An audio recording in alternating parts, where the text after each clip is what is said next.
예, 안녕하십니까.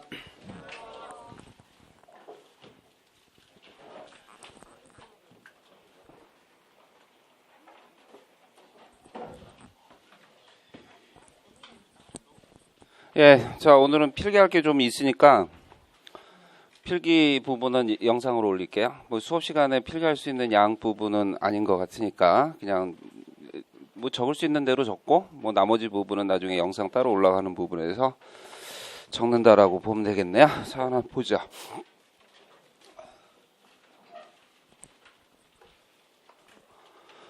자, 그림 부분은 최대 운동 시 시간대별로 본 대사 방법 기여도의 비율 부분을 나타낸 부분이다. 뭐 이건 뭐 ATP-PC나 젖산 유산소 체계와 관련된 부분에서 자, 이거 시간 좀 연장시킨 부분, 기출된 부분 봤었네요. 그래서 먼저 출제됐던 부분, 그 다음에 연장해서 뭐 20분 이상 부분에서 이 체온, 아니면 1시간 이상 부분에서는 에너지 고갈 고려해야 되는 거, 뭐 그 정도 한번 생각해보고, 뭐 그래프와 관련된 초단위로 나타났네. 가는 ATP PC계고, 나는 젖산 체계고, 뭐 다는 유산소 체계와 관련해서. 가는 공약 반응과 관련된 부분 생각날 거고, 뭐 나와 관련된 젖산 체계는 탄수화물 많을 이용하는 거, 무산성 해당 과정, 그 다음에 최종 산물 젖산, 그 다음에 유산소 계열 부분에서는 뭐 산소 영양분, 산소 따로 생각해보고 영양분, 그 다음에 TCA 사이클, 전자 전달계 부분이었네요. 가해 ATP 공급, 근육 내 저장된 PC와 공액 반응으로 이루어지는 부분이다. ATP와 PC의 공액 반응이지 PC 분해되면서 에너지 있을 거고 ADP와 유리인산염 묶을 거고 운동이 끝나면 빠른 회복기 산소비 단계 부분에서 산소 보충받으면 ATP 만들 거고 뭐 ATP 분해에 의해서 PC 부분은 재합성 되겠네요. 빠른 회복기 산소비 단계다. 그지? 그 다음에 나의 에너지 대사 최종 산물은 젖산 부분이고 뭐 젖산 역치에서 같이 봤던 거 생각해보고 젖산염 혈액에서 순환시켜보고 수소 이온 1, 2차 방어선 가보고 더 이상 운동을 계속할 수 없는 이유 무기인산염 부분하고 그 다음에 자유유리기 같이 보기로 했던 부분까지 그 다음에 이제 다 유산소 과정 부분의 부산물과 관련된 부분은 좀 주의해야 된다. 그래서 해당 과정 부분과 관련해서 똑같이 비교를 한다라고 얘기하면 피루백량 부분하고 젖산 계열 부분이 모일 거고 그 다음에 TCA 사이클 전자전달계 모두를 거치는 과정 부분에서는 이산화탄소 이탈되는 TCA 사이클도 보이고 그 다음에 물과 관련된 전자전달계 그림 그려보고 3차 펌프 수소이온 산소와 결합해서 물을 형성하는 부분까지 그 다음에 이제 가와 관련된 최대 능력 평가하기 위해서 파워 검사 부분을 실시하고 뭐 파워 부분은 근력 곱하기 근수축 속도 부분이고 1파워 역학적 에너지 부분과 관련해서는 1 공식 부분이었고 뭐 수평으로의 1 수직으로의 1 수평 수직으로의 1 부분 파워와 관련된 부분은 2를 시간으로 나눈 부분과 관련해서 수직점프 부분에서 철수의 체중은 50kg네. 이때 작용한 힘 부분 자 1000N 작용하네. 힘의 단위 1000 맞고 그러면 철수의 체중은 킬로그램 부분이니까 뭐 중력 가속도 부분 9.8m/s 자승 뉴턴 자 결국은 kg/s 자승 부분이 돼야 뉴턴 단위 부분을 맞출 수 있고 같은 단위여야 빼주든 더해주든 하지 방향은 반대니까 빼줘야 될 것 같고 시간 부분은 0.5초 부분이다. 그러면 파워 부분 나왔으니까 2를 시간으로 나누는 거니까 1만 구한다라고 얘기하면 뭐 나머지 수치 갖고 2를 구할 수 있는 부분까지는 다 준 것 같네요.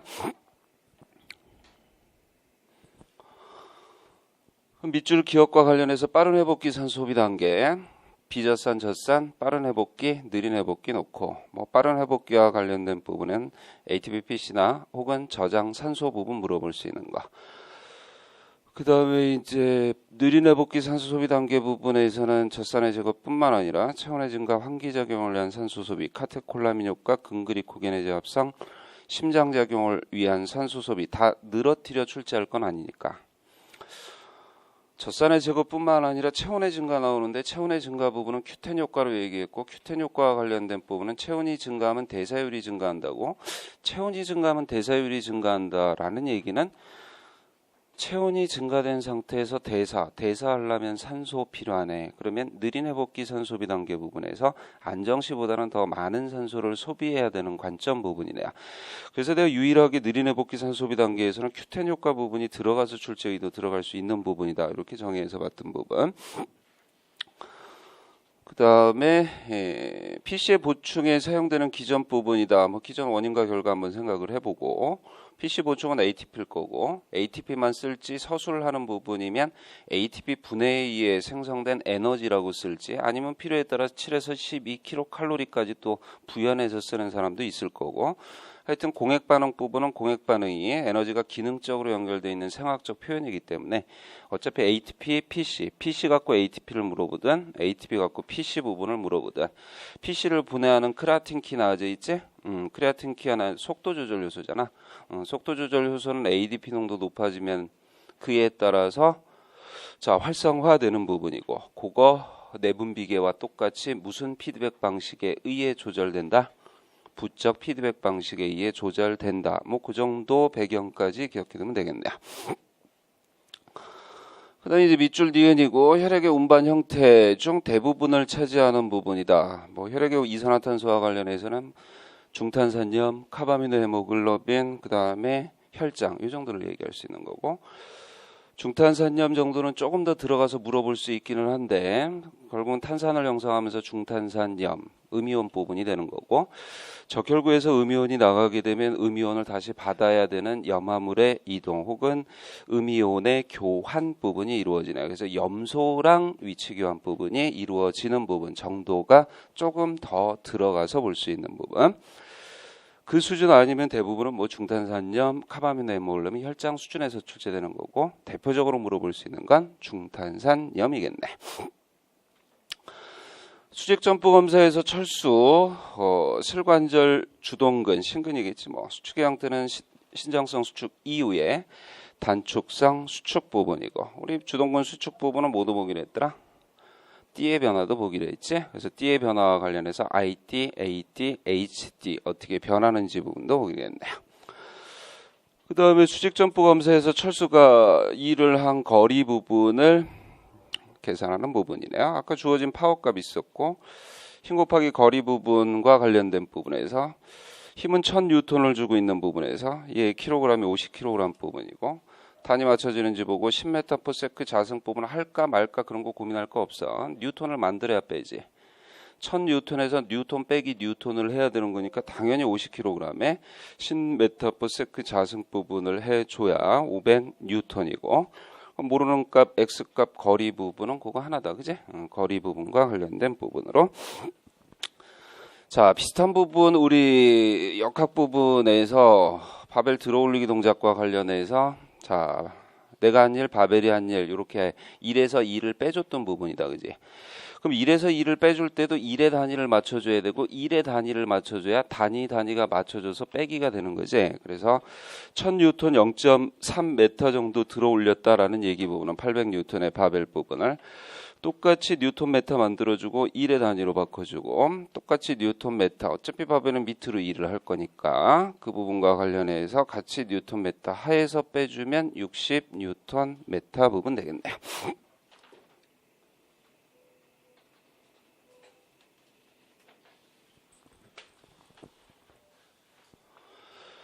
자, 다음은 체육탐구. 체육과 본질, 체육과 과학, 체육과 진로, 체육과 과학 부분이네. 인문 자연과학, 뭐 자연과학에서 생리 역학적 원리의 적용 부분이겠죠. 원리의 적용과 활용. 수업에서 교사와 학생 간 대화 내용 부분이네. 괄호 안에 기억 니은에 해당하는 용어 부분 순서대로 쓰는 부분이네. 체중 관리네. 뭐 체중 관리와 관련돼서 비만 관리네. 아니면 체중 관리, 비만 관리다. 신체 구성 부분이네. 뭐 신체 구성과 관련된 부분도 한번 생각해보고. 신체 구성과 관련된 부분은 제지방, 체지방을 얘기했네. 2구성이네요. 그 다음엔 3구성하고 4구성이 있었다. 그지? 잘 모르겠고 4구성 부분은 단백질하고 지방 보는 거다. 그지? 단백질하고 지방.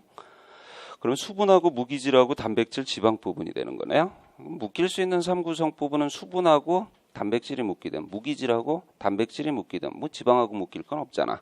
그럼 3구성이 되는 거고 그 다음에 2구성은 제지방, 체지방 부분으로 얘기했네요. 그럼 체중 관리와 관련된 비만 계열도 한번 생각해보고 신체 조성의 의미 부분도 생각해보고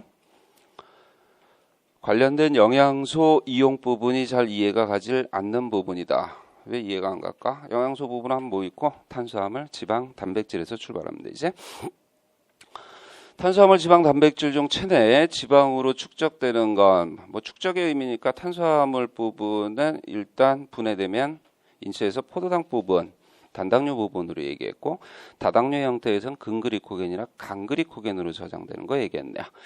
그럼 좀 더 개념을 확장시켜서 단당류는 포도당 과당 부분이고 그럼 포도당 과당을 이용해야 되니까 포도당 과당 묶이면 이당류가 되는 거고 자당이 되는 거고 포도당이 묶이면 메가당 이렇게 되는 거지. 그러면 다당류 부분과 관련된 근그리코겐, 강그리코겐이 머릿속에 있고 혈중에서 글루코스와 관련된 포도당 기전 부분이 있고 그러니까 단당류, 이당류, 다당류도 정의를 해두면 되겠네요. 지방과 관련된 부분은 지방산이지 유리지방산 묶이면 중성지방이지 계열 부분하고 세포막 구성 성분이 인지질 있지 그 다음에 스테로이드 계열 있지 고밀도 지단백 콜레스테롤하고 저밀도 지단백 콜레스테롤 부분하고 얘 물어보려면 고밀도 지단백 콜레스테롤하고 저밀도 지단백 콜레스테롤 부분하고 중성지방 부분을 혈액에서 같이 봤을 때 중성지방 수치 부분이나 아니면 저밀도 지단백 수치 부분이나 아니면 고밀도 지단백 콜레스테롤이 얼마나 높은지 부분을 갖고 이상 지지를 판단하는 거니까 그 판단과 관련된 부분은 표를 주지 않을까? 만약에 출제 의도 들어가면 몇 이상이 정상이고 몇 이하 부분이 정상 부분이고 자 등과 같은 부분에서 그럼 고밀도 지단백 콜레스테롤 비율을 높이는 부분과 관련해서도 한번 봤던 부분이 있네요. 어디서 봤지? 건강을 위한 운동 처방에서 봤었다. 그지? 그래서 건강을 위한 운동 처방과 관련해서 신체 활동 부분을 해봤는데 처음에 나타나는 효과와 관련해서는 인슐린에 대한 민감도 증가 부분이나 혈압 개선 부분은 빠르게 나타난다. 하지만 고밀도 지단백 콜레스테롤 수치를 높이는 건 꽤 긴 운동 기간 부분이 필요했네요. 뭐 중간 정도 부분에서는 최대 산소 섭취량 정도를 얘기했고 그게 이제 지방 계열 부분에서 봤던 거고 뭐 단백질 부분과 관련해서는 에너지의 기여도도 낮잖아. 그지? 그래서 단백질 분해에서 아미노산 이용해서 글루코스 신생 합성하는 거에서 당 신생 합성하는 거.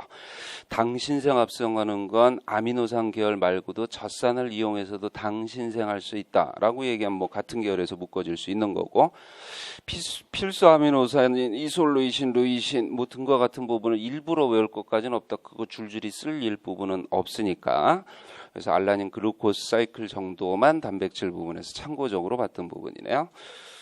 자, 그러면 체내 지방으로 축적되는 건 이제 탄수화물과 지방 부분이다. 지방 섭취량을 줄여도 탄수화물 섭취량 부분이 많을 때는 인슐린이라는 호르몬에 의해서 체지방 부분이나 중성지방으로 저장이 되기 때문에 그래서 저장 부분은 인슐린 생각하라고 얘기했지.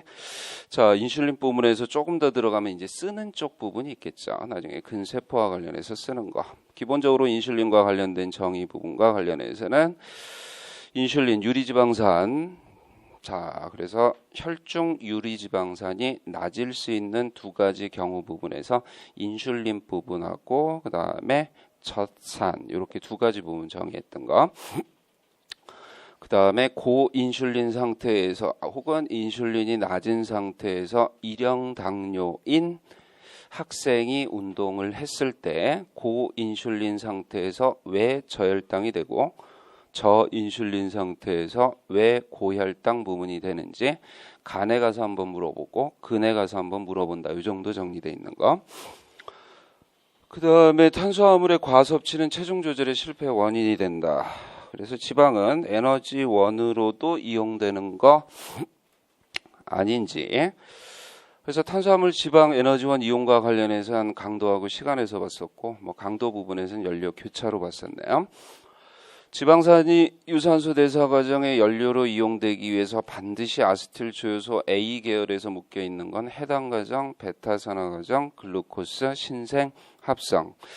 아세틸 조효소 A로 바뀌어야 TCA 사이클 전자 전달계. 그럼 자유지방산에 활성화된 지방산은 미토콘드리아의 베타 산화 과정을 통해, 그럼 베타 산화 과정 부분하고 또 같은 계열 부분에 있는 건 베타 산화는 미토콘드리아에서 일어나는데 해당 과정 부분은 세포 질 부분에서 일어나고 글루코스 신생합성은 간에서 일어난다. 그래서 아세틸 조효스 A가 형성되면 크랩스 회로에 필요한 에너지를 공급하고 전자전달계를 통해 ATP를 생성한다. 전자전달계 ATP 생성과 관련해서 1, 2, 3차 펌프 모두 통과하는 것 떠올려보고 2, 3차 펌프 통과하는 부분 떠올려보고 해당 과정에서 2개 형성되는 거 아세틸 코엔자임 A 변하면서 2개 형성되는 거 사이클 돌면서 한 바퀴 돌아서 3개 또 한 바퀴 돌아서 6개 그러면 총 NADH 부분은 맞네요. FADH, TCA 사이클 확인하면서 2개 정도 확인해보고 지난 시간에 체지방이 증가하고 있는 사람이 고탄수화물을 섭취하면 호흡교환율 부분이 이를 초과할 수 있다. 호흡교환율은 이산화탄소 생성량을 산소 섭취량으로 나눈 개념으로 봤네. 호흡교환율과 관련해서는 0.7, 0.85, 1 이렇게 기억했네요. 호흡교환율과 호흡상의 차이, 호흡교환율은 폐 수준이고 호흡상은 세포 수준 부분으로 얘기했네. 공식은 똑같네요. 차이가 나타나는 4가지 경우 부분으로 얘기했고 호흡지수와 영양지수의 관계 부분 얘기했네요.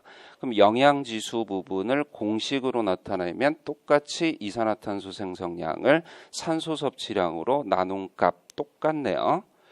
대신 거기에 반영되는 탄수화물, 지방, 단백질의 수치 부분이 다를 뿐이지 똑같네.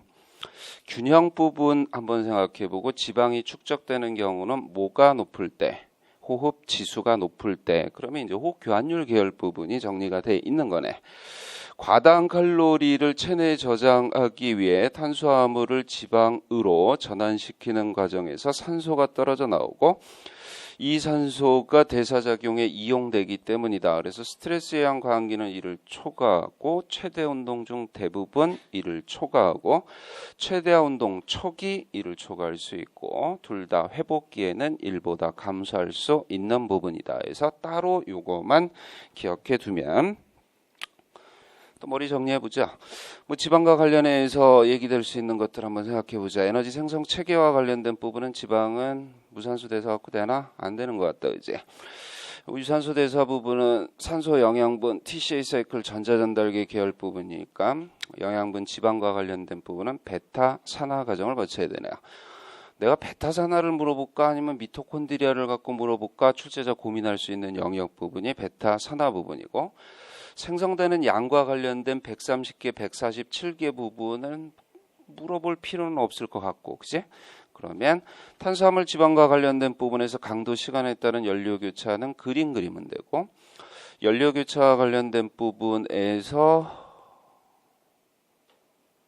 속근섬유의 동원 부분이나 에피네프린 수준의 증가 부분 생각나면 되겠네. 속근섬유가 동원되면 왜 탄수화물 이용 비율이 증가할까? 내가 거꾸로 물어보면 속근에는 미토콘드리아가 별로 없는데 중심으로 설명이 되면 될 것 같고 에피네프린 수준 부분이 증가한다라고 얘기하면 탄수화물 사용량 부분이 증가하는 부분이고 젖산 축적 양 부분이 증가하는 계열 부분으로 들어가면 되니까 연료교차에서 속근섬유의 동원이나 아니면 에피네프린 수준 부분에서 봐야 될 부분 정리가 됐는지 또 연료교차 부분과 관련해서 호흡기한율이 1이니까 그 이하 부분에서 0.7로 떨어지는 경우나 아니면 0.85니까 그 이상 부분에서 1로 향해 가는 부분이 보이면 되겠네요. 그래서 연료교차는 0.85 부분이지 아직 안 끝났구나. 지방 합성과 관련된 부분에서 묶이는 부분은 인슐린 부분으로 다시 묶이는 거. 그럼 머릿속에 젖산도 같이 생각날 거고 알파글리세롤 인산도.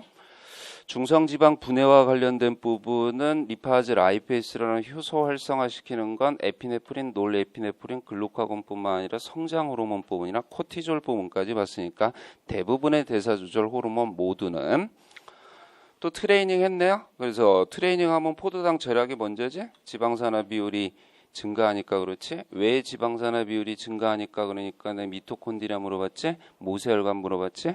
미토콘드리아 하니까 지방산 순환효소 카르니틴 운반 효소 얘기했고, 그 다음 모세혈관 하니까 유리지방산 섭취 부분을 얘기했네요. 이상 지질에 대한 트레이닝 부분. 이상 지질은 대사증후군과 관련된 부분에서 맡은 부분이다. 뭐 트레이닝과 관련된 부분에서는 트레이닝 기간에서 가장 길 때 나타날 수 있는 부분으로 얘기했고, 구체적으로 물어볼 수 있는 건 고밀도 지단백 콜레스테롤의 수치를 높이는 부분과 관련된 부분에서 트레이닝 부분은 중성지방은 낮춰야 되고 고밀도가 높아져야 저밀도 부분은 낮아지는 부분이네요.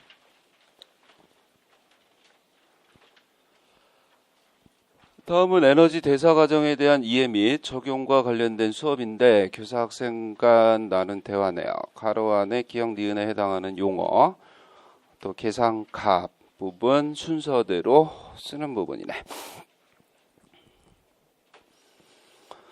지난 시간 근그리코겐이나 혈중 글루코스를 이용한 근그리코겐, 강그리코겐 분해서 혈중 글루코스 아니면 혈중 글루코스는 음식 섭취에도 혈당은 높아지는 부분이고, 산화적 인산화 과정 부분이네요. 산화의 의미 부분에서는 산소의 의미 나오는데 산소 부분은 어디서 사용되더라? 전자전달계, 3차 펌프, 수소이온, 산소와 결합해서 물을 형성하는 과정 부분에서. 인산화 과정 부분은 어디서 일어나더라? 호흡 조합이라는 부분에서. 그래서 산화적 인산화 과정, 그래서 유산소 과정을 산화적 인산화 과정으로도 얘기하고, 그래서 오늘은 효율성과 생체 에너지 조절에 대해서 알아보네요. 호흡 효율성과 관련된 부분은 34% 갖고 한번 해봤던 것 같은데 에너지 생성에 대해서 말해볼 학생이 있는지. 그래서 근그리코겐하고 혈중 글루코스는 해당 과정과 TCA 사이클 그리고 전자전달계를 통해 물어볼 수 있는 33개, 32개, 해당 과정 2개, 3개, 그 다음에 2개. 무산소성 해당 과정, 유산소성 해당 과정. 혈중 글루코스로 예로 들으면 2개, 7개 이렇게 따로따로 다 개수를 물어볼 수 있는 거 한번 생각해보고. 잘했네요. 그럼 이 문제 한번 풀어보고, 만약 1g의 무게인 1몰의 ATP가 분해되면 5kcal의 에너지가 방출된다고 할 때 가정한 거지? 한 7kg로 봤던 것 같은데 포도당 1몰의 산화과정 부분에서 방출된 잠재적 에너지가 480kcal, 500칼로리, 600칼로리 상관없네요. 자, 이때 혈중 글루코스 아까 32개였네. 관련된 유산소성 효율성, 유산소성 호흡 효율성 하면 가장 정확한 얘기고, 밑에 호흡 효율성 나와 있네. 그래서 분자 분모만 생각하라고 얘기했던 것 같다, 그지? 자, 그래서 32개 부분과 관련된 부분이 머릿속에 있으면 나머지는 지문에서 다 줄 수밖에 없고, 안 주면 문제 출제 안 되는 거니까 분자 분모 작은 수 큰 수 놓고 배치하고 곱하기 100 하면 나올 수 있었던 부분이네요. 나머지는 뭐로? 체온과 관련된 부분에서. 이번에는 생체 에너지 조절에 대해서. 생체 에너지 조절은 속도 조절 효소 아니야? 대사 과정에서 ATP의 생성은 속도 조절 효소에 의해 조절이 되는 부분이, 대표적으로 물어볼 수 있는 속도 조절 효소 뭐라고 그랬지? 크레아틴 키나제하고 그 다음에 PFK 아니면 가인산분해 효소, 그 다음에 산화 요소 부분 얘기했지? 그 다음에 이소구연산 탈수소 요소까지는 너무 기니까 기억하지 말라고 그랬던 것 같은데 그 정도가 자 대표적으로 속도 조절 요소에서 얘기될 수 있는 거네. ADP 농도가 증가하면 촉진되고 ATP가 높으면 제한이 되는 부분이다. 그래서 운동을 하면 ADP가 증가하니까 합리적 기전 부분이 되고, 그럼 해당 과정을 조절하는 ADP나 ATP 부분이 되는 부분이다. 그렇지. 해당 작용의 경우 ADP가 높으면 인산과당 분해 효소, 해당 과정에서는 인산과당 분해 효소 아니면 가인산 분해 효소 이 두 가지 부분을 물어볼 수 있는 부분인데 정확히 해당 과정에 작용하는 효소는 아니다 이렇게 가는 게 가인산 분해 효소 부분이니까 해당 과정에서 물어볼 수 있는 부분은 인산과당 분해 효소 부분이네요. 내가 이 부분을 포스포프락토키나제로 안 하는 이유는 한글이니까 출제되는 형태 부분으로 한번 보자 이 부분으로 내 포스포프락토키나제로 안 하고 인산과당 분해 효소 아니면 PFK 이것도 저것도 안 될 것 같으면 그냥 PFK네요. 속도 조절 효소에 의해서 해당 과정을 촉진하니까 둘 중에 하나는 제할 수 있었고 이 효소는 해당 작용의 시작 부분에 작용하는 가장 중요한 속도 조절 효소다. 그래도 내가 가인산 분해 효소 출제 의도 들어갈 때 칼슘 칼모듈린 계열 부분에서 칼슘 무기질 부분의 출제 의도가 지문에서 들어갈 수 있으니까 주의하라고 했던 부분이 가인산 분해 효소고 속도 조절 효소 전체 묶어서 좀 주의해야 될 부분은 부적 피드백 방식으로 조절이 되는 부분이다. 온도 조절과 마찬가지로 ADP나 ATP 농도를 갖고 조절하기 때문에 근수축과 에너지 생성 한번 보자. 이건 근육계 부분에서 근육 근섬의 근세사 수준 한번 들어가 보고 뭐 근세사 수준과 관련해서 이 근수축 어차피 운동한다 그러면 단축성이든 신장성이든 등척성이든 수축 부분을 할 거고 수축하려면 에너지 필요하고 ATP 썼을 거고 뭐 썼으면 당연히 ADP 농도는 높아지는 부분에서 속도 조절 효소와 관련해서 ATP-PC나 젖산, 유산소 과정과 관련해서 출제에도 들어갈 수 있는 부분 정도는 기억을 해두자.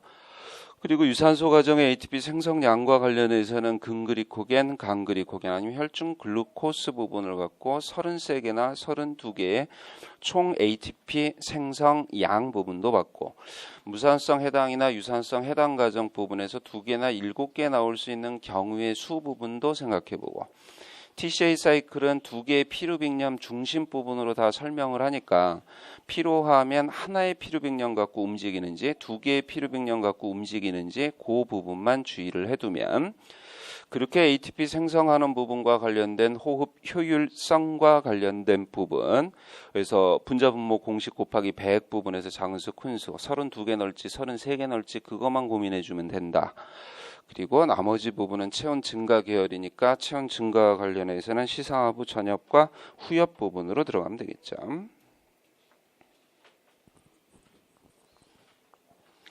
자, 다음 운동 상황에서 발생할 수 있는 피로하면 생각나는 게 뭐지?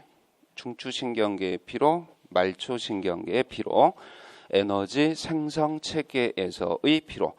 중추신경계에 필요한 모노아민 가설 생각나는데 세로토닌, 도파민, 놀에피네프린 생각날 거고 세로토닌에 좀 주의하라고 얘기했던 거. 말초신경계의 피로 부분과 관련해서 활성화된 운동 단위 수나 빈도 한번 끄고 아세틸콜린 참고해도 되는데 자, 그 다음에 근섬유 막과 관련돼서는 나트륨 칼륨 펌프 있었는데 피로에서 나트륨 칼륨 펌프에 영향을 줄 수 있는 부분이 자유유리기 부분으로 얘기했네. 자유유리기 부분이 세포 손상과 관련돼 있으니까 근섬유 막의 손상뿐만 아니라 수축 단백질의 손상 부분도 가져올 수 있다. 그러면 액틴, 마이오신 손상시킬 수 있는 부분까지 같이 기억할 수 있고 그 다음엔 칼슘 부분, 리아노딘 수용기 얘기했는데 뭐 칼슘 부분 하면 또 무기, 인산염 부분 이 부분이 같이 생각나겠네요. 에너지 생성 체계 부분에서는 단시간하고 장시간 부분 나눠서 에너지 고갈되는 거, 피로물 축적되는 것 같고 다시 한번 생각하면 되고 피로는 자체 ATP 생성 능력과 근육의 ATP 요구량 간의 단순한 불균형의 결과로도 올 수 있다. 그래서 ATP 생성 기전이 유지될 수 없을 때 세포 내에서 무기인산, 유리인산으로도 얘기하는데 쓸 때 무기인산이 좀 편하겠지? PI로 얘기하는 무기인산이 축적되기 시작되는 부분이다. 자유유리기 부분은 외부 궤도에서 짝을 이루지 않는 전자를 포함한 매우 민감한 분자 부분이다. 자유유리기는 분자의 불안정을 초래하고 그러므로 유리기는 매우 민감하고 그리고 단백질, 지방, 지질 그리고 세포의 DNA까지 손상을 줄 수 있는 부분이다. 단백질 대표적으로 수축 단백질 생각하면 되고 그 다음에 지질과 관련된 거 아니면 세포의 DNA. 지질은 세포막 구성 성분 부분인 인지질도 있잖아, 그지? 그러니까 나트륨, 칼륨 펌프에 영향을 줄 수 있는 거. 또 유리기에 의한 세포 구성 성분의 손상을 산화 스트레스라고 부르고. 야, 그럼 산화 스트레스 부분은 어떤 운동에서 주로 얘기되겠어? 자유유리기 부분은. 고강도의 유산소 운동에서 얘기되겠지. 야, 고강도의 유산소 운동에서 자유유리기가 많이 발생하겠어. 지금 더워 죽겠는데 가서 여러분들 운동하고 있지? 밖에 나가서 덥고 습한 환경에서 운동하고 있잖아. 그럼 자유유리기가 더 많이 생성될 것 같아? 적게 생성될 것 같아? 더 많이 생성되네요. 덥고 습한 환경 부분에서 운동 부분이 자유유리기 부분을 훨씬 더 많이 생성할 수 있네. 그러니까 여러분들이 그렇게 계속 운동하면 내 얼굴이나 여러분 얼굴이나 비슷해지게 되는 부분이네요. 자, 잘못했고 다음 넘어가죠. 자, 그러면 규칙적인 적당한 운동 부분은 우울증 환자의 기분 상태를 향상시키지만 과도한 운동은 피로를 유발하는 부분이다. 이것은 세로토닌뿐만 아니라 도파민이나 놀에피네프린과도 관련돼 있는 부분이다. 중추신경계의 피로에서 봤네요. 근섬유막의 자극이 반복되면 나트륨과 칼슘의 농도 부분을 유지할 수 없기 때문에 피로의 발생 지점이 된다. 나트륨은 칼륨하고 묶여야지, 그지? 나트륨하고 칼슘하고 묶이는 경우는 못 본 것 같은데, 피로가 발생하면 칼슘은 세포막 외부에 축적이 되고 칼륨이겠지? 세포 내 부분에서 감소하는 부분이다. 젖산 축적에 따른 나트륨 칼륨 펌프와 관련된 부분은 나중에 들어가고 나가고, 즉 탈분극에 인됐고 재분극에 아웃됐으면, 칼륨 아웃됐으면 나트륨 칼륨 펌프 그림 그려보고 몇 개 나가야 되고 3개 나가야 되고 몇 개 들어와야 되고 2개 들어와야 되고 뭐 나가야 되고 나트륨은 뭐 들어와야 되고 칼륨 들어와야 되고 같이 연상해보고. 젖산 축적은 축적에 따른, 젖산은 뭐 젖산염 수소이온이니까 폐하의 증가 부분은, 수소이온 농도 증가하면 음의 대수관계인 폐하는 감소하는 부분이니까 말 자체가 틀렸지. 나중에 분석형 문항들 있잖아. 분석형 문항 부분은 구문을 끊고 자기 생각을 먼저 하고 그 다음에 읽어줘야 분석형 문항 부분이 풀리지. 얘기를 먼저 듣잖아. 그럼 사기를 당하는 거야. 말 잘하는 사람이 먼저 얘기하면 머리가 그런 거다라고 생각하고 잘 안 보이게 되는 부분이니까 나중에 지문 부분에서 고쳐야 되거나 그중에 잘못된 거 찾는 문제 있잖아. 모든 문제를 그렇게 하는 거 아니고 그때는 하나하나 끊어서 머릿속 먼저 생각해보고 가면 의도 부분이 조금 더 빨리 보일 수 있네요. 수축기전에서 칼슘과 트로포닌 결합 방해하고 에너지 대사에서 PFK의 활동 부분을 억제했던 부분이니까 수축력 감소와 관련된 부분, 에너지 대사와 관련된 부분, 폐하 감소로 갔으면 맞겠네요. 자, 그 다음에 운동 전 젖산 축적량 증가 부분의 의미도 한번 옛날에 기출됐던 것 같은데, 그지? 호르몬 계열 부분에서.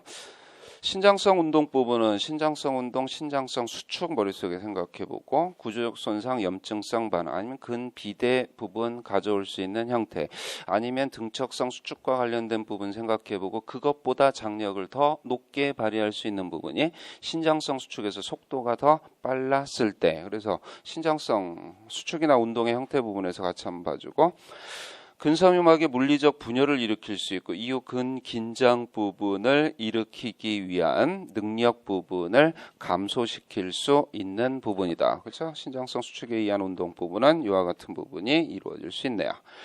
근섬유 사용 순서는 가장 큰 산화적 근섬유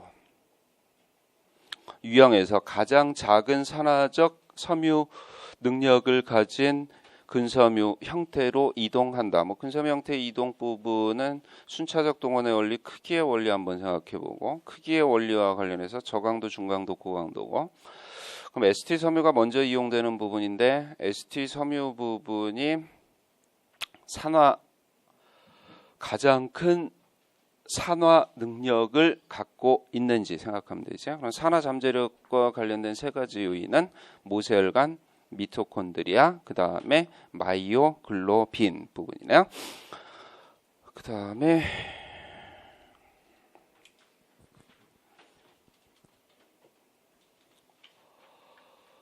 그래서 뭐부터 동원된다는 얘기야? ST 섬유부터 먼저 동원되고 그 다음에 타입 2A고 그 다음에 타입도 X 형태 부분으로 동원되는 부분이잖아. 그 동원되는 부분과 관련된 부분 떠올려보고 그렇게 근섬유를 얘기했으면 편한 문구 부분인데 가장 큰 산화적, 그 다음에 가장 작은 산화적 이렇게 얘기하니까 용어 부분이 혼동이 되는 거지. 무기인산의 축적과 자유유리기의 축적 그리고 젖산의 축적 요 세 가지 구분해두라고 얘기했네요. 필요의 원인을 각각 두 가지씩 기술하면 두 가지 내용 부분을 써야 되겠네. 일단 무기인산은 칼슘 방출을 방해하는 부분과 관련된 부분, 그 다음에 액틴 마이오신의 결합을 방해한다 이렇게 쓴 사람도 맞고, 마이오신 헤드 있지? 그래서 마이오신 헤드의 명칭이 뭐지? 십자형 가교로 얘기하지. 그래서 십자형 가교와 액틴의 결합을 감소시킨다도 맞고, 액틴 마이오신의 결합을 감소시킨다도 맞고. 그 다음에 이제 자유유리기 부분이네요. 뭐 자유유리기와 관련된 부분에서는 일단 들어가는 순서 부분에서 먼저 봤었나? 그래서 나트륨 칼륨 판포 활동을 억제하는 거, 그 다음엔 수축 단백질 손상시키는 거. 그러면 수축 단백질에서 액틴 마이오신 수축 단백질을 손상시킨다. 그 부분이 맞는지 확인해 보자. 그럼 마이오신 부분이 있고 그 다음에 트로포닌이네요. 그러면 트로포닌, 트로포마이오신은 어디에 있는 거지? 액틴에 있는 거지. 그래서 액틴 마이오신의 을 손상시킨다도 맞고, 아니면 액틴 마이오신의 수축 단백질을 손상시킨다도 맞고. 아까 칼륨 문제였나? 나트륨 칼슘이었고 칼륨이었지. 아까 폐하의 감소, 증가, 감소로 해야 맞았지. 더 이상 운동을 계속할 수 없는 이유 또는 피로와 관련해서 출제에도 들어갈 수 있는 거. 가장 전통적으로 많이 얘기했던 건 젖산에 의한 수소이온 농도가 가장 많은 얘기를 했었네요. 그래서 수축 기전에서 칼슘과 트로포닌의 결합을 방해하는 거, 에너지 대사에서 PFK의 활동을 억제하는 부분에서, 무기인산은 칼슘 방출에 생각날 거고, 액틴과 마이오신 결합을 감소시키는 부분으로도, 자유유리기 부분은 나트륨 칼륨 펌프 먼저 보기로 했고, 그 다음에 이제 액틴 마이오신 수축 단백질의 손상 부분과 관련해서.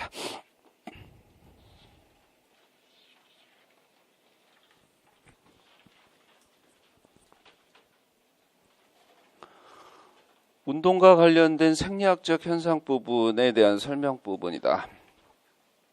작성 방법에 따라 한번 보자. 휴식 상태에서는 마이오신 십자형 가교는 액틴과 연결되어 있지 않은 상태로 되어 있다. 아니면 결합력이 약화돼 있다. 근세포막의 탈분극 이후 활동 전이가 근소포체 혹은 세포체로 도달하면 근형질 세망으로부터 칼슘 부분이 근형질로 방출된다. 여기까지 어려움 없지? 칼슘 이온은 트로포닌과 결합하고 트로포마이오신의 위치를 변화시켜 액틴의 활동 부위를 노출시킨다. 그래서 ATP 분해는 활성화된 마이오신 십자형 가교를 형성하고 액틴 활동 부위와 강하게 결합한다. 무기질 E는 마이오신 십자형 가교로부터 방출이 되고 활성화된 십자형 가교는 액틴을 잡아당긴다. 십자형 가교의 운동 부분은 마이오신 헤드, 마이오신 십자형 가교에서 ATP가 ADP로 분해되는 에너지에 의해 7에서 12kcal로 봤던 것 같고, 이 수축 주기 시점에서 마이오신 십자형 가교는 액틴과 강한 결속을 이루고 있다. 그래서 마이오신 십자형 가교의 ATP 부착 과정은 마이오신 십자형 가교의 강한 결속력을 약화시키고, 약화된 결속력은 다시 ATP를 분해시켜 에너지를 발생시키고, 이 에너지는 십자형 가교를 다시 활성화시키게 된다. 이러한 수축 주기는 칼슘 이온과 ATP가 있는 한 계속 반복적으로 일어난다. 그래서 근세사 활주설과 관련된 기전 부분 아니면 안정 자극 결합 수축 재충전 이완 D의 변화 부분 정리되어 있는지 확인만 하면 되겠네. 손 근육 부분은 대퇴사두근과 다르게 상대적으로 많은 근방추를 통해 정확한 운동 수행 부분을 할 수 있다. 근방추는 근 길이에 대한 정보 부분을 획득하는 거니까 근방추가 많으면 많을수록 정교한 동작이 가능한 부분이네요. 근방추는 건방추와 같이 봐야 되고, 근방추와 관련돼서는 근 길이에 대한 정보, 건방추는 건에 미치는 장력에 관한 정보, 더 보고 싶으면 구조, 기능으로 들어가야 되고 구조 부분으로 들어가면 추내근, 추외근, 추내근 부분에서는 감각신경, 운동신경, 감각신경과 관련해서는 중앙 부위는 동적, 끝 부위는 정적, 수축할 수 있는 양쪽 끝 부위의 감마운동신경, 그 다음은 뭐 정적 신전, 단계적 신전, 그 다음에 감마 시스템, 출제의도 들어갈 수 있는 거 정적 신전, 기전, 그 다음에 동적 신전, 과보상, 트레이닝으로는 정적 스트레칭, 동적 스트레칭, 근신경, 촉진법, 동적 스트레칭, 부상 발생률이 높은 이유, 근이 신전하는 상태에서의 장력 부분이 왜 증가하는지, 그러면 구조적 손상, 염증성 반응 일어나는 부분도, 그 다음에 이제 감마 시스템, 알파 감마 공동 활성화의 의미, 그래서 감마 시스템의 의미, 건방추와 관련된 부분에서는 건에 미치는 장력, 높을 때 주동근의 IP, SP 두 가지를 같이 봤던 운동 유발성 근육 경직, 금방추의 활성화, 그 다음에 건방추의 약화, 처치, 수축 이완을 통한 수축되고 있으니까 이완 동작을 통한 근신경 촉진법 부분, 건방추 활성화를 통해 주동근의 IP, SP 부분으로 금방추, 건방추의 관계 부분이네. 트레이닝 개념 부분은 건방추 약화된 상태 부분은 유연성을 증가시킬 수 있었고, 트레이닝 후 건방추의 자가 억제 감소 부분은 근력을 증가시킬 수 있었고, 초기 신경적 변화 부분은 건방추의 자가 억제 감소 더하기 활성화된 운동 단위 수 빈도 증가 부분이 초기 신경적 변화와 관련해서, 그럼 머릿속에 필요에 따라서 금방추나 건방추 한번 들어가 보고 그에 따라 운동 상황에서 얘기될 수 있는 거, 아니면 뭐 트레이닝 후에 얘기될 수 있는 거 한번 언급해 보면서 정리해 보면 되겠네요. 속도를 요구하는 운동 부분에서 움직임의 최대 속도는 가장 적은 부하에서 발생한다라는 부분에 그래프 떠올려 보고, 그 다음에 힘 속도, 파워 속도와 관련된 부분에서는 파워, 힘 속도, 파워 속도 모두 무슨 근? 속근. 뭐 속근 부분이 파워가 높은 이유는 근력, 근수축 속도. 그럼 근수축 속도 빠른 이유는 ATP아제 활성도. 두 번째는 근형질세망에서의 칼슘 방출량. 이렇게 거기서 봤던 지문 같네요. 그 다음에 이제 빠른 근수축 부분은 속근 섬유가 지근 섬유보다 높다. 맞지? 그건 ATP아제의 활성도와 관련된다. 그럼 머릿속에 뭐까지? 근형질세망의 칼슘 방출량까지 같이 보이면 되고, 금방추는 안전장치로서의 역할 부분을 하고, 금방추는 근 길이고 머릿속에 건에 미치는 장력에서 안정장치의 역할하는 골기, 건기관, 건방추제, 근육이 수축하는 동안 과도한 힘을 막는 데 도움을 주는 부분은 건방추겠네요. 빈칸 기억, 니은 내용 차례로 한번 봤고, 근세사 활주설이 정리됐는지 머릿속에 확인이 될 거고, 그 다음에 지문 읽었던 부분에서 낮은 부하고 건방추, 골기, 건기관 부분을 봤네요. 나중에 긴 거는 자기가 잘 판단해. 내가 이걸 안 써놔도 난 이거 충분히 알 수 있어. 그럼 안 써놔도 돼. 요거는 이제 지문 내용 부분에서 가로치기해서 그래도 머릿속에 한번 경험해 두면 좀 편할 것 같은 지문 가끔 넣어놓을 거니까. 자극과 관련된 부분에서 운동신경의 활동 전압은 신경연접 공간으로 아세틸콜린 방출하는 계열 부분에서는 뭐 축삭말단에서 아세틸콜린 방출하는 거니까 됐고, 축삭말단 전과 관련해서는 전기적 특성과 화학적 특성 부분을 알고 있으니까 전도와 관련해서 문제 없네요.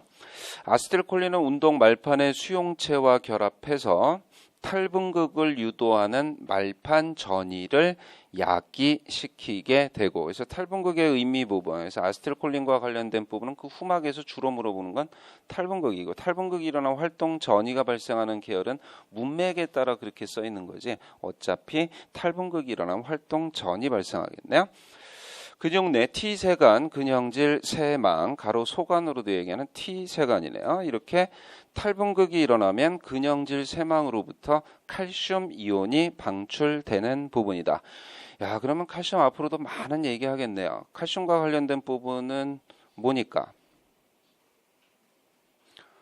무조건 모든 근육, 골격근이든 심장근이든 수축하는 부분과 관련해서는 칼슘 부분이니까 피로 부분에서도 칼슘 얘기했었고, 칼슘 부분을 인슐린과 관련된 부분에서도 칼슘 부분을 얘기하나? 자, 그 다음에 일회박출량에 영향을 주는 요인 중 에피네프린과 놀에피네프린은 심장 촉진신경을 통한 심장의 직접적인 교감신경 자극에 의해 방출되는 부분이다. 이 기전은 심근세포의 칼슘 이용량을 증가시킴으로써 심장 수축력 부분을 증가시키는 부분이다. 수축력 증가시키는 게 뭐지?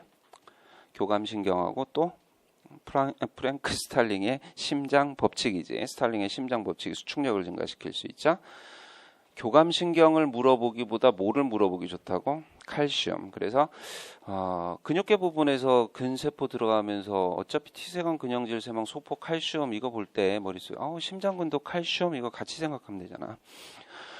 그 다음에 칼슘 이용량을 증가시킴으로써 심장 수축력을 증가시킨다. 특히 에피네프린과 놀에피네프린 모두 세포 외 칼슘을 심근섬유로 투입을 증가시키면 강한 힘 부분으로 수축할 수 있겠지, 그지? 심실의 수축과 관련돼 있잖아. 그러면 심실 부분이 어차피 이렇게 한꺼번에 수축하기 위해서 히스속 퍼킨제 섬유, 신경 전달도 그렇게 돼 있지만 심근 자체 부분의 교감신경 부분이 이 칼슘을 활성화해서 할 수 있고, 수축력 부분 하면 1심음기, 2심음기 부분이 보여야지. 수축기 부분에서 1심음기, 2심음기 그래프 부분이 보이면 1심음기면 QRS파 어디에 해당되는 거야? RS파에 해당되는 거지. 2심음기는 T파에 해당되는 부분이지. T파. 자, 그러면 수축기 초기라고 얘기했던 RS파 부분이다라고 얘기하면 뭐는 닫혀야 돼? 2000파는 닫혀야지. 좌심방 기준, 좌심실 기준으로는 2000판이 닫혀야 되고, 그 다음에 이제 짜주니까 압력이 높아지지. 짜주니까 압력이 높아지는데 어디에 압력을 초과하면? 대동맥 앞에 압력을 초과하게 되면 뭐가 자동으로 열려? 반월판이 자동으로 열리는 거지. 그래야 피가 나가지. 이게 짜줬으니까 짜주는 게 계속해서 힘을 줄 수는 없잖아. 그게 수축기 말이잖아. 그게 이심음기잖아. 그게 QRS 다음 파가 무슨 파지? T파. 그래서 T파가 이심음기에 해당되는 부분이고, 그 부분에 다시 뭐가 닫혀야 되는 거야. 반월판이 다시 닫혀야 되는 거지. 그리고 뭘 열어줘야 돼? 2000판을 열어줘야지. 그래야 다시 피를 받는 부분이지. 어차피 심장 주기는 무엇과 무엇으로 나누어져? 수축과 이완이지. 수축과 이완. 그 수축에 관여하는 건 내인성 조절 아니면 외인성 조절. 그래서 내인성, 외인성 조절 기전 부분. 그리고 수축할 때 심전도와 관련된 PQRS, T파, PR 시간, QT 간격, 그때 판막의 변화, 2000판, 3000판, 반월판, 얘가 어떻게 변하는지 정도 부분이면 뭐 웬만한 이렇게 줄지 않아 저렇게 줄지 않아 의도는 다 들어갈 수 있잖아. 그러니까 그쪽 부분을 같이 정의해 두라는 얘기네요. 지금 편하게 뭐만 볼까? 골격근에 칼슘 들어가면 흥분과 관련해서 피로와 관련해서 본다. 근데 이제 심장근 칼슘 부분도 교감신경과 관련해서 에피네프린, 놀에피네프린과 관련해서 잘 보이는 거고, 수축 다 시작하면 수축기잖아. 수축기 이완기. 수축기 이완기와 관련 수축기 1심음, 2심음 정도 제목해두면 이따 또 하겠지. 자, 다음은 특정 체력 요소의 향상을 위한 운동 방법 부분이다. 기억 니은 티귿의 명칭이고 트레이닝이고 체력 요소 향상의 과학적 원리 부분에 대해서 서술하는 부분이네. 근육을 최대한 늘린 상태에서 정지한 다음에 일정 시간 동안 자세를 유지하는 뭐 정적 스트레칭 아니야? 근육의 신장력을 향상시키는 방법으로 가장 많이 이용되는 방법이네요. 그럼 정적 스트레칭이 가장 많이 이용되는 부분이 왜 이용되는 거지? 근 부상을 예방하면서 효율적으로 신전할 수 있기 때문에 그렇지. 아프기 싫은 거 아니야. 스트레칭하면 그 다음날 또 뭐 달리기를 한 것도 아닌데 스트레칭 한 번 했는데 그 다음에 걷지도 못하겠고 힘들어 죽겠잖아. 그제? 왜? 근조직 손상됐으니까. 쉽게 손상될 수 있죠. 운동 후 정리 운동으로 실시하면 운동 중 가중된 근육 피로 등을 해소할 수 있는 부분이다. 자, 움직임의 속도를 이용해서 근육을 반복적으로 늘리는 부분인데 그 속도 부분이 부하가 되는 거지. 그래서 과보상 부분이 이루어지는 동적 스트레칭을 얘기하네요. 스포츠 종목의 움직임과 관련돼 있다. 그래서 골프 스윙 시 몸의 회전 범위와 같은 동적인 유연성을 향상시키는데 효과적이고 또 파워를 유지할 수 있는 장점이 있다. 왜냐하면 신전단축 주기를 활용할 거 아니야. 동적 스트레칭은 그지? 퉁퉁 튕기니까 어차피 튕기는 부분에서 신전단축 주기 부분을 활용하겠네요. 그래서 스포츠 기술 발휘에 필요한 특이적인 유연성을 향상시키기에 매우 효과적인 방법이다. 어느 게 좋은 게 아니라 상황에 따라 필요에 따라 쓰는 거지. 근육을 더 길게 늘리기 때문에 결합 조직이나 근육 조직의 미세한 손상 부분을 유발할 수 있다. 그래서 근조직 손상 이유는 뭐야? 주로 신장성 수축에서 조직 손상 부분이 생기는 거지. 신장성 수축에 의한 근조직 손상 부분은 그날은 안 아파도 그 다음날은 아플 수 있는 거야. 지연성, 근통증, 구조적 손상, 염증성 반응 부분이네요. 그 다음에 신경근 마비 환자의 재활 치료를 위해 사용하던 방법이다. 그게 근신경 촉진법 부분이네요. 최근에는 건강한 사람의 유연성을 향상시키기 위해서도 널리 사용되는 부분이고 근육의 등척성 수축을 통해 골기, 건기관의 반사를 촉진해서 주동근의 이완 부분하고 반대쪽 근육의 수축 부분을 유도하는 부분이네요. 그러면 우리 건방추의 기능이 약화된 적이 언제 있었지? 근방추는 활성화되고 건방추는 약화됐던 게 운동 유발성 근육 경직이 일어났을 때 근신경 촉진법 사용하는 이유 부분은 무엇과 관련돼 있어? 골기 건기관의 활성화가 관련돼 있구나. 주동근에 IPSP를 보낼 수 있는 부분이냐. 수축과 이완 그리고 수축 3단계로 이루어지는 방법도 있다. 수축 이완의 2단계로 이루어지는 방법도 있고 이건 기출됐던 것 같다. 그지? 그림에서 설명까지 해주고 있네요. 보조자 동작을 정지시켰을 때 실시자는 고관절을 5초간 신전시킨다. 이후 보조자가 굴곡시킬 때 같이 굴곡하면서 주동근의 이완 부분을 유도하는 방식이 근신경 촉진법 부분이네요. 그래서 유연성 부분에 출제 의도가 안 들었기 때문에 그 부분에서 의도 들어갈 수 있는 정적, 동적, 근신경 촉진법 이게 작년에 살펴봤던 부분이고 근방추 민감도 감소해서 효율적으로 근을 신전시킬 수 있는 정적 스트레칭과 관련된 얘기네. 그럼 스트레칭 부분과 관련해서 이 정적 스트레칭이 동적 스트레칭에 비해 유리한 이유는 근방추의 민감도가 감소된 상태에서 효율적으로 신전시킬 수 있는 거. 동적 스트레칭, 근육 손상을 가져올 수 있는 것. 과보상 기전이지 신장되는 상태에서 근방추에 의한 큰 수축력 부분이 일어날 수 있기 때문에 자 신전되면서 알파 운동신경 자극하니까 과보상 일어나지. 구조적 손상, 염증성 반응 부분 일어날 수 있는 것. 근신경 촉진법, 유지 이완 아니면 수축 이완 여러 가지 방법을 사용할 수 있고 유지 이완은 일반적으로 재활 등에서 가장 많이 활용했던 방식이네요. 그래서 수동적 스트레칭으로도 얘기했던 부분이네. 수축 이완 방식과 관련해서는 운동 유발성 근육 경직 부분에서의 처치와 관련돼서도 봤던 부분이네요. 강제적으로 수축 이완 절차 부분으로도 활용할 수 있는 근신경 촉진법 부분이네.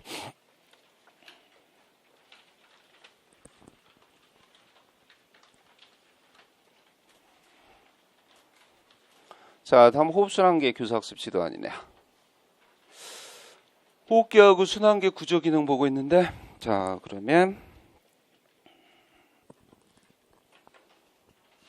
호흡기에서 분화 운반 가스 교환 나오고 운동 중 산소 운반 부분이네. 이 그림부터 봐야 되겠구나. 자, 그림과 관련된 부분에서의 X축 부분에서는 대기에서 미토콘드리아 부분으로 표시되어 있고, 그 다음에 산소 분압 부분 표시되어 있는 부분이네요. 뭐 산소 분압에서 아는 건 우리가 159, 0.3은 이산화탄소지. 그 다음에 104, 40, 40은 이산화탄소지. 100 혹은 104 혹은 여긴 103으로 표시되어 있네. 자, 그 다음에 40, 45 자 정도 부분은 조직 부분에서의 산소 분압 40 정도 부분을 확인해서 봤던 부분이네요. 그럼 동맥이 98 나와 있고, 그다음에 40 부분이면 자 모세혈관 정도 되겠다, 그지? 40, 45니까. 그 다음엔 103 정도 부분이면 폐포폐 모세혈관, 뭐 그쪽 부분에서의 산소 분압을 나타내는 것 같네요. 그 다음에 저 마이오글로빈도 나와 있네요.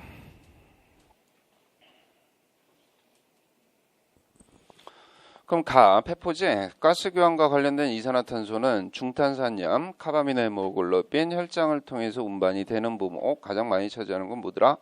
중탄산염 부분이지. 그 다음에 무산소 운동 중 생성된 젖산 부분은 젖산염 수소 이온 어디로 가야 되지? 모세혈관. 그래서 젖산염은 젖산 순환, 수소 이온은 산염기 평형 1, 2차 방어산. 수소 이온은 헤모글로빈에 의해 운반된다. 이 수소 이온은 체내 염기성 보존 물질인 중탄산염과 결합해 화학적 반응 후 이산화탄소가 체외로 배출되지. 체외로 이산화탄소 배출되는 형태에서 중탄산염은 두 가지였다. 뭐였지? 염기성 보존 물질로서의 중탄산염과 이산화탄소, 물과 결합한 탄산, 분리된 중탄산염. 두 가지 모두 폐 부분에서 수소 이온과 결합해서 탄산, 이산화탄소가 체외로 배출되네. 나에서 조직이지 가스 교환은 산소와 이산화탄소 그리고 영양소, 부산물의 교환 부분이 이루어진다. 산소는 뭐 보기로 했어? 해리곡산. 이산화탄소는 뭐 보기로 했어? 중탄산염, 카바미노 헤모글로빈, 혈장. 어디 좀 더 들어가기로 했어? 중탄산염. 뭐 보기로 했어? 음이온 교환 또는 염화물 교환 부분으로. 그 다음에 산소 영양분에서 뭐 보기로 했어? 영양분. 혈액에 있는 영양분 뭐밖에 없어? 혈당하고 포도당밖에 없지. 거기에 글리코겐이 있으면 안 되잖아. 혈당하고 유리 지방산. 혈당은 혈당 조절의 네 가지 과정이 보이면 되고, 유리 지방산은 혈액 부분에서 유리 지방산에 영향을 줄 수 있는 거 인슐린하고 젖산. 이 두 가지가 영향을 줄 수 있죠. 부산물은 젖산염하고 수소 이온. 그거만 잘 해두면 순환계가 아주 쉽게 끝날 수 있다 그랬는데, 산소, 영양분, 이산화탄소, 부산물. 산소는 운동 중 산소 해리곡선 부분의 X축은 뭐더라? 산소 분화. Y축은 뭐지? 헤모글로빈의 산소 포화도. 오른쪽으로 치우치는 이유는 폐하의 감소, 체온의 증가. 그럼 산소 분압에서 기억하고 있는 건 위에 그림 생각하고 100이고 40이고 30이고 20. 아까 마이오글로빈까지 봤으니까 20 정도까지. 그래서 산소 분압 부분하고 체온 폐하 부분에 영향을 받지. 그래서 미토콘드리아에 생성된 이산화탄소는 혈액을 통해 체외로 배출이 되는 부분이다. 혈액에 존재하는 혈당은 네 가지 과정을 통해 조절이 된다. 간글리코겐분해서 혈중 글루코스, 포도당 절약을 위해서 유리지방산 동원 비율 증가. 유리지방산 동원 비율 증가하면 당분해 유입 차단하는 거. 필요하면 글루코스 신생 합성. 그래서 간에서 새로운 포도당이 합성되는 부분이다. 그러면 유리지방산은 무산소 운동 중 두 가지 작용 부분에 의해 억제되는 부분. 무산소 운동이면 젖산 물어보는 거다, 그지? 지방세포의 혈류 공급 감소하고, 그 다음에 알파글리세롤 인산, 젖산이 알파글리세롤 인산 활성화시켜서 다시 중성지방, 알파글리세롤 인산까지 안 써도 젖산의 영향이죠. 젖산 부분이 다시 중성지방 부분으로. 당 신생합성 과정 부분은 당을 신생합성할 수 있는 거, 글루코스 신생합성, 글루코스를 신생할 수 있는 거, 글루코스 당, 포도당 포도당, 당, 글루코스 같은 얘기인데 그래서 글루코스 신생합성, 당 신생합성 같은 얘기 부분인데 당으로 신생합성할 수 있는 재료, 원료 부분과 관련된 부분은 젖산도 되고 아미노산도 된다. 글리세롤이 아미노산 계열이지만 세 가지 물어보면 글리세롤이라고 써야지. 그지? 두 가지 부분이면 아미노산하고 젖산만 써도 되는데 세 가지로 물어봤다라고 얘기하면 그러면 뭐 설명되는 부분과 관련해서 어차피 이거 줄글로 1, 2, 3, 4 다 물어볼 건 아니고 이 중에서 어떤 부분 하나 들어갈 거고 당 신생 부분은 한 번은 물어봐 줘야 되는 거네. 그지? 간에서 이루어지는 글루코스 신생합성 과정과 관련해서 한번 물어봐 줘야 되는데 그 재료 부분을 무엇 갖고 물어볼지는 고민을 좀 해두란 얘기네요. 기억의 명칭 부분이었고 아까 기억이 뭐였지? 모르겠다. 아까 한 것 같다. 그치? 하여튼 니은에 해당되는 세 가지 물질 부분이다. 그럼 니은에 해당되는 그래도 하고 넘어가야지. 기억이 뭐였어? 아, 산소구나. 그러면 세 가지 물어봤으면 무조건 세 가지. 두 가지 물어보면 무조건 두 가지. 그래서 시험 볼 때는 무조건 가지수는 시키는 대로 다 쓴다. 다 쓰는 거예요.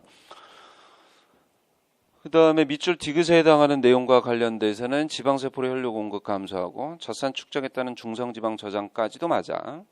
꼭 이 부분과 관련해서 알파글리세롤 인산 활성화에 따라 중성지방으로 저장한다 이렇게 안 써도. 하지만 암기하고 있는데 버릴 필요까지는 없지. 내가 구해주는 거지. 그지? 젖산 축적만 쓴 사람을 구해주는 거지. 이렇게 다 썼다고 내가 뭐라 하는 건 아니지. 잘한 거지. 근데 너무 자세히 써버릇하지 말고 질문에 맞게만 써버릇하면 되겠네요. 자, 그럼 가스오면 편한지 보자. 내가 산소하고 산소 해리곡선 했어. 그러면 자기는 머릿속에 뭐 순서로 가. X축, Y축, 해리곡선 오른쪽. 그러면 X축에서는 100, 40, 30, 20. Y축 부분에서는 헤모글로빈의 산소 포화도하고 동정맥 산소차. 해리곡선 오른쪽에서는 폐하의 감소에서는 탄산, 젖산. 탄산 얘기할 때는 보호 효과의 도화산. 젖산은 주. 그 다음에 체온. 이렇게 가면 되지. 그러면 해리곡선 하나만 해도 뭐 몇 번 왔다 갔다 하면 끝나는 거고. 영양분이야. 영양분 부분에서의 포도당 부분이네요. 유리지방산. 왜냐하면 모세혈관에서 보이는 혈액 부분에서 보이는 거는 당하고 유리지방산밖에 없어. 그럼 당 부분에서 보이는 건 혈당 조절의 네 가지 과정이 일단 보여야지. 혈당 조절의 네 가지 과정. 간그리콜문에서 혈중 글루코스, 포도당 저항을 유리지방산, 유리지방산 동원 비율 높아지면 당분의 유입 차단. 필요하면 글루코스 신생합성, 단 신생합성 뭐 갖고 이루어진다고? 아미노산 부분하고 젖산 부분하고 글리세롤 갖고 이루어진다고 라는 부분이 떠오르면 유리지방산 혈액에서 억제하는 게 뭐라고? 인슐린. 또 뭐라고? 젖산. 그 다음에 이제 이산화탄소네요. 이산화탄소 부분이 이산화탄소가 운동을 할 수 있어 없어? 이산화탄소가 어떤 운동을 하지? 에어로빅 하나? 운반 형태네요. 죄송해요. 운반 형태. 이산화탄소의 운반 형태는 중탄산염, 그 다음에 카바미노 헤모글로빈, 혈장이네요. 그 다음에 이제 중탄산염 부분에서 탄산, 그 다음에 중탄산염, 수소이온, 분리와 관련된 효소 부분이 탄산 무수화 효소 부분이네. 그래도 그 과정 부분에서 언급되는 부분이니까 다 기억하는 거지 거기까지 출제된다 이래서 보는 거 아니야. 그 다음에 염화물의 이동 부분이다. 그래서 중탄산염 부분은 혈장을 통해서 운반이 되기 때문에 적혈구 부분에서 음이온 하나를 잡아가네요. 그게 염소야, 염소. 염소는 끈에 묶고 잡아가야 되잖아. 그 염소를 잡아가는 거야. Cl, 음이온 Cl을 잡아가. 그래서 염화물끼리 서로 위치가 바뀌니까 음이온 교환 혹은 염화물 이동으로 얘기하는 거네요. 그래서 음이온 교환 혹은 염화물 이동과 관련된 부분이고. 그 다음에 부산물은 이제 젖산이었지. 젖산염, 수소이온. 젖산염은 젖산 순환이니까 어디 간, 심장, 지근, 간, 코리, 사이클 이렇게. 수소이온 부분 1, 2차 방어선. 1차 방어선은 세포 내 혈액, 2차 방어선 호흡, 보상 이렇게 하면 산소, 영양분, 이산화탄소, 부산물, 계열 부분 정리되니 좀 쉬었다 하자.